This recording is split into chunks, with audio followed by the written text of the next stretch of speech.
E abbiamo adesso è arrivato il momento della pelle d'oca, ragazzi, perché noi non ci mancano mai degli ospiti che strane delizie, a dir poco un nome per una pasticceria, perché noi abbiamo strane bizzarrie, strane incontri, strane emozioni che arrivano con noi. Questo lei dovrebbe scrivere dei prologhi per libri. Mi piacerebbe scrivere un sussidiario in realtà.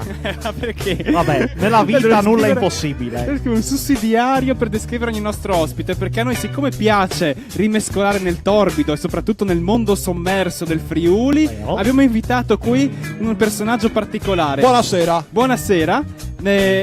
Aspetti che la presento, non è che interviene a caso. Sì. Abbiamo qui un guardaline di squadre dilettanti di terza categoria.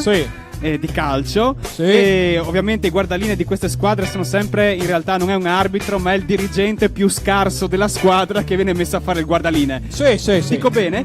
Sì. E lei ci racconterà un po' questo mondo sommerso, cosa vuol dire fare il guardaline in questi campi amatoriali dilettanteschi. Buonasera, lei è? Allora, io sono Marino Diabrotica, detto il Kudumar. Marino Diabrotica, detto il Kudumar. Non so cosa c'è da ridere. È il suo soprannome? Kudumar? Sì. Ok. Allora, lei da dove mi chiami in dubbio così. Comunque, ecco, lei da dove viene? da San Foca. Esiste San Foca? Sì, sembra una bestemmia, ma in realtà è un paese. San Foca è un santo? Ma non lo so. Lei non sa nemmeno il nome del santo. Beh, scusa, quelli che vivono a Spilimbergo mica sanno l'origine del nome. Ecco, quindi in effetti ha ragione, perché sapere che cosa dove arriva. Comunque io faccio il guardaline. Sì.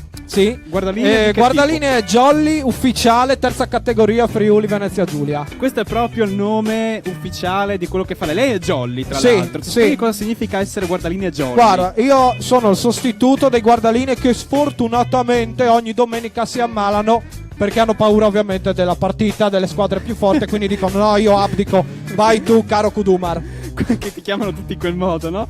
Ma quindi lei ogni domenica è lì, disponibile a essere chiamato da chi che sia per andare a fare il guardaline. Allora, io ho la passione sfegatata, sai di cosa? Di cosa? Di tenermi libero la domenica. Che passione è? Per essere chiamato alle partite di calcio, ovviamente. Ok, allora, ci spieghi come funziona questo...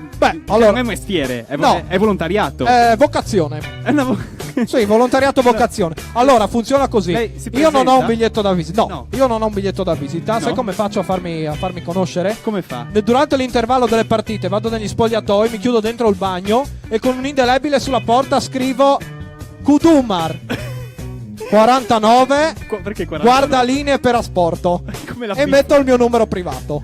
49 anche. Sì, è il mio anno di nascita. Ah, è ovvio, perché per far capire. Lei scrive qualcosì e la gente chiama? Certo, ricevo minimo una ventina di chiamate alla domenica. Però 3/4 sono per gli scherzi telefonici e gioventù, ciato di fa.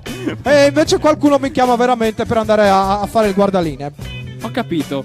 Allora facciamo così, siccome molte persone in ascolto, ma anche qui presenti a Spilimbergo, vogliono sapere un po' i segreti del suo mestiere, anche per magari iniziare una gavetta in questo ambito. Posso dare un indizio, delle regole? Ecco, come essere un buon guardaline. Come essere un buon guardaline? Allora, un buon guardaline... Non ottimo, quindi un buon guardaline. Siamo mica in Serie A, siamo in terza categoria. Quindi basta un buon guardaline, non serve un Allora, ottimo. Prendete carta e foglio e scrivete. Con cosa? Con la carta o col foglio scrivono? Lapsus, allora, aspetta che mi appunto, non si sa mai nella vita. Allora, prima cosa, prendete il foglio e la penna, insomma, non stiamo a perdere tempo. Allora, peso, forma, sconsigliato. Devi essere sovrappeso per fare il guardaline. In terza categoria. Sì. Così. Dopo, avere un buon udito. Sì. Sai perché? Perché tu il guardaline sta nel centrocampo fisso lì, non è che si muove per i fuorigioco come fanno quelli di Serie A.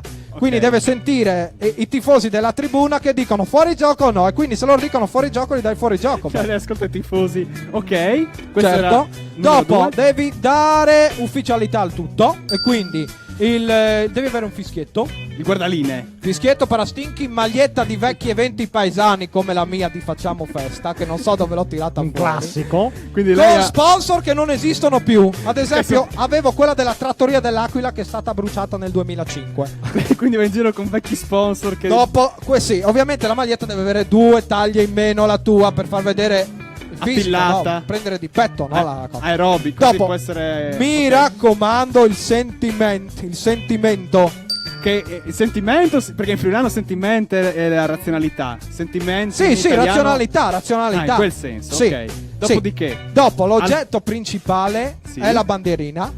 Ovviamente. La bandierina è un po' come gli specchietti retrovisori della Formula 1, non sai mai che utilità abbiano. Okay. Quindi tu la tieni lì, insomma, la mia è arancione e bianca perché è sbiadita da tanto che la utilizzo. Ma ci dica una cosa allora, come sta il guardaline in campo? Beh, ecco. Allora, la posizione? Beh sì, il modo di comportarsi, di muoversi. La schiena deve essere appoggiata rigorosamente alla rete di contenimento dei tifosi.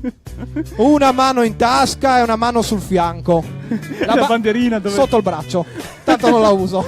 Tutti così veramente. Dopo, al fine primo tempo sicuramente devi alimentarti e idratarti. Come i ciclisti. Però è stato un'ora e mezza in paint al mezzo al campo. Scusa, E come si alimenta il guardaline? Vai al chiosco e devi stare attento agli amici compaesani, no? Che quelli ti dicono guarda che hai fatto bene, hai fatto male. No, tu righi dritto. Influenza. E vai a ordinare un thermos di vin brûlé da 1 litro e lo porti indietro. anche a maggio. Sì, beh. Ok.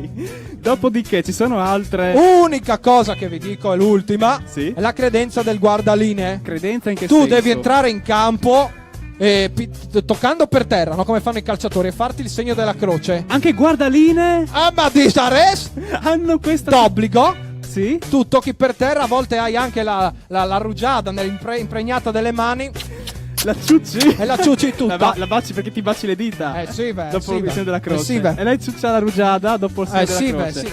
Comunque alla fine, se vuoi entrare in campo con grande stile ed eleganza, devi entrare in skip alto fino alla tua posizione. È finito lì. Nonostante la stazza. Allora ringraziamo il nostro. Sì.